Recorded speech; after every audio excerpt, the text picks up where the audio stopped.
BNH ကိုတီလာတာကတကယ်တော့ဒီဇယ်မာလာမှာကျွန်တော်မိသားစုကိုအနားယူကိုဒီမှာယူလာတဲ့အချိန်ကစလို့ပါပဲဒါပေမဲ့ဒီမှာတစ်ချိန်ကြာပြီးတော့မှတော့အဖေချက်မကြီးကတော်တော်လေးကြာစင်သွားပါတယ်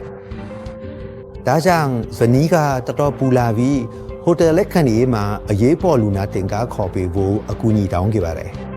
အဖေအခြေအနေကအရင်ကတည်းကပုံမကောင်းမွန်လာပြီးတတိလည်းကောင်းစွာပြန်ရလာခဲ့တယ်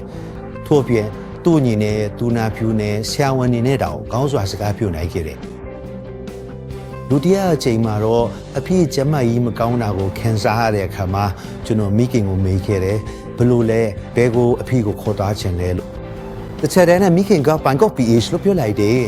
တကယ်တော့ကျွန်တော်တို့အဖေကိုဒီမှာခေါ်လာတဲ့အခါမှာသူ့ချင်နေရတော်တော်မတည်မြဲဘူးတခါတလေကြောင်းလဲနေတယ်ပြီးတော့သွေးဖြီရလဲတော်တော်ကြားသွားတယ်သူ့အနေနဲ့ကိုယ်တိုင်အသက်ရှူစမ်းမသုံးပဲအသက်မရှူနိုင်တော့ဘူးကင်နီမှာလည်းပြဿနာကြီးတက်လာတယ်ကင်နီလုတ်ဆောင်ကြတခါတက်တယ်တခါကြားတယ်နောက်ဆုံးမှာတော့လုံးဝမလွတ်နိုင်တော့ဘူးကျောက်ကလုံးဝမလွတ်နိုင်တော့လို့ပြောလိုက်ဒါပေမဲ့48နာရီအတွင်းမှာတော့ဆီအောင်လို့စီတောက်ဆီအောင်ဝင်ကြီးကျောက်ကထူကူတယောက်ကအပြည့်ကျောက်ကကိုတော်တော်လောက်ပအောင်စီမံခန့်ခွဲပေးနိုင်ခဲ့တယ်48နာရီအတွင်းမှာကျောက်ကခွပြန်လေလုတ်ဆောင်နေတာခဲ့အခုတော့သူ့အခြေအနေကဖြည်းဖြည်းကောင်းတယ်အခုတော့သူ့အနေနဲ့အသက်ရှူစက်မလို့ပဲအောက်ဆီဂျင်မလို့ပဲကိုယ်တိုင်အသက်ရှူနိုင်ပြီသူ့ကြောက်ကလည်းအခုတလောတည်ငြိမ်နေပြီဆရာဝန်ဆောင်မှုတွေကြောင့်ပါကျွန်တော်တို့ကဆရာဝန်နဲ့မိသူအချင်းမစိုးဆက်သွယ်နိုင်တဲ့ဒါကိုတခြားဈေးရုံတွေမှာတော့မသိနိုင်ဘူးခုနပြောရလေဝန်ဆောင်မှုအရန်ကောင်းနေမာကတ်တင်းအဖွဲ့ကလည်းအမြဲတမ်းလာရောက်ပြီးကျွန်တော်တို့တင်တော်တဲ့ဟိုတယ်တွေကိုဈေးနှုန်းအသက်တာဆုံးပြောင်းဖွင့်ပေးတာနဲ့လိုအပ်တာမှန်သမျှကိုအကောင်းဆုံးဝန်ဆောင်မှုပေးပါလေသူတို့ကကျွန်တော်တို့ကိုစနစ်တကျအစီအမံခန့်ခွဲပေးတာအရန်ကိုကောင်းမွန်ပါတယ်ကျွန်တော်တို့ဒီမှာဆေးစစ်စေဖို့ဆရာဝန်တွေ့စေဖို့ခေါ်လာတဲ့မိတ်ဆွေတွေနဲ့မိသားစုဝင်တွေအားလုံးကလည်းအကြောင်းပြန်ချက်တွေအရန်အပြုတ်တဘောရှိပြီးဒီလိုဆရာဝန်ရဲ့ရှင်းပြချက်မျိုးကိုမကြုံဘူးလို့ပြောကြတယ်ပင်တော့ဒီလောက်အသေးစိတ်ရှင်းပြပေးတဲ့ဆရာဝန်မျိုးမတွေ့ဘူးလို့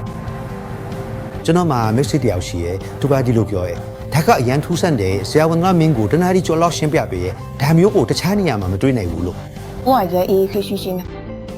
လူနာမျိုးကတကယ်ကောကျွန်တော်တို့ဆေးရုံကနေသူ့နိုင်ငံကိုပြောင်းပို့လိုက်တဲ့ကျွန်တော်လူနာမိသားစုကနေဖုန်းခေါ်စာရလာတယ်ဒီတစ်ခေါက်ကဖြစ်တဲ့နာကမကျူဒါပေမဲ့တကယ်တော့ပိုရှုထွေးပြီးဆရာဝန်အများပြားပါဝင်လာရတဲ့အမှုပါသူကလဲကြပြီးနောက်မှာရှိနေတဲ့အနာရောဂါတွေအားလုံးကိုထိန်းချုပ်ဖို့ခွဲစိတ်မှုအများကြီးလိုအပ်တယ်ဒါပေမဲ့အခုတော့အလံပိုတင်ငိလာပြီသူ့အချိန်ကြီးကလည်းလုံခဲ့တဲ့လနဲ့ငယ်ဒီမှာကျွန်တော်တို့နဲ့သူရှိခဲ့တဲ့အချိန်တည်းတော်တော်လေးတည်ငြိမ်လာပြီသူကအရန်ပိုကမ္ဘာပြီကျွန်တော်ဝမ်းတာတယ်ကျွန်တော်တို့လည်းဝမ်းတာတယ်ဒီကေတော့မိသားစုကကျွန်တော်တို့ရဲ့ကြီးဆိုင်မှုကိုညှဉ်းဝမ်းတာနေကြတယ်ဒီကိစ္စကတကယ်တော့ဒီစီးရုံရဲ့အားသာချက်ကိုပြသပြီးတယ်ကျွန်တော်တို့ကလူနာအတွက်အကောင်းဆုံးစောင့်ရှောက်နိုင်ဖို့အခွင့်တစ်ခွင့်တွေဖြစ်လာနိုင်တယ်ဆိုတာကိုပြသပြီးတယ်အရာအလုံးတကယ်ချိုးမွေးတယ်ဒီလိုရှုပ်ထွေးတဲ့လူနာတွေအတွက်ကျွန်တော်တို့စီမံခန့်ခွဲနိုင်တာလည်းသိကြပါတယ်ဒီကိစ္စနဲ့ပတ်သက်ပြီးအထူးကူတအူးနဲ့တအူးကကျွန်တော်အကူအညီလိုအပ်ကြတယ်လူနာရဲ့ယောဂအခြေအနေစိန်ခေါ်မှုကြီးတဲ့ခက်ခဲတဲ့အမှုတွေကိုပြဿနာတွေဖြတ်ကျော်ပြီးကျွန်တော်တို့ဖြေရှင်းရတယ်ကျွန်တော်တို့လူနာအခြေအနေကိုသုံးသပ်ဖို့အစည်းအဝေးတွေပြုလုပ်ရမယ်ဒါအပြင်ဆရာဝန်တွေနဲ့အထူးကူတွေအတူတူဆုံးဖြတ်ချက်ချဖို့လည်းအစည်းအဝေးတွေလုပ်ရမယ်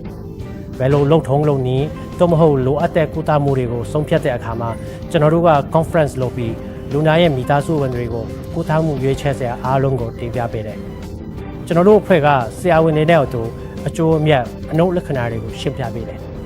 ဒီကိစ္စမှာကျွန်တော်တို့မိသားစုဝင်တွေကလည်းအလင်းအမြန်တုံ့ပြန်ပေးတာကြောင့်တောက်တောက်ကြောရှင်းမိတယ်ကျွန်တော်တို့က conference လုပ်ဖို့ကြိုးစားတဲ့အခါမှာသူတို့ကလည်းအလင်းအမြန်ပြန်လေတွန့်ပြန်ပေးတယ်အဲ့ဒီရဲ့ချိန်မှာလူနာကလည်းအလင်းအမြန်ကုသမှုရရှိခဲ့တယ်ဒါကလူနာအတွက်အကျိုးရှိတယ်လို့ထင်တယ်ဒီကြားရဲ့ဆုံးဖြတ်ချက်နဲ့လူနာကအလင်းအမြန်ပြန်လေတန်ဆွမ်းလာနိုင်တယ်အားလုံးအဆင်ပြေပြေဖြစ်သွားတယ်ခုတော့သူ့အခြေအနေကလည်းကောင်းနေပြီ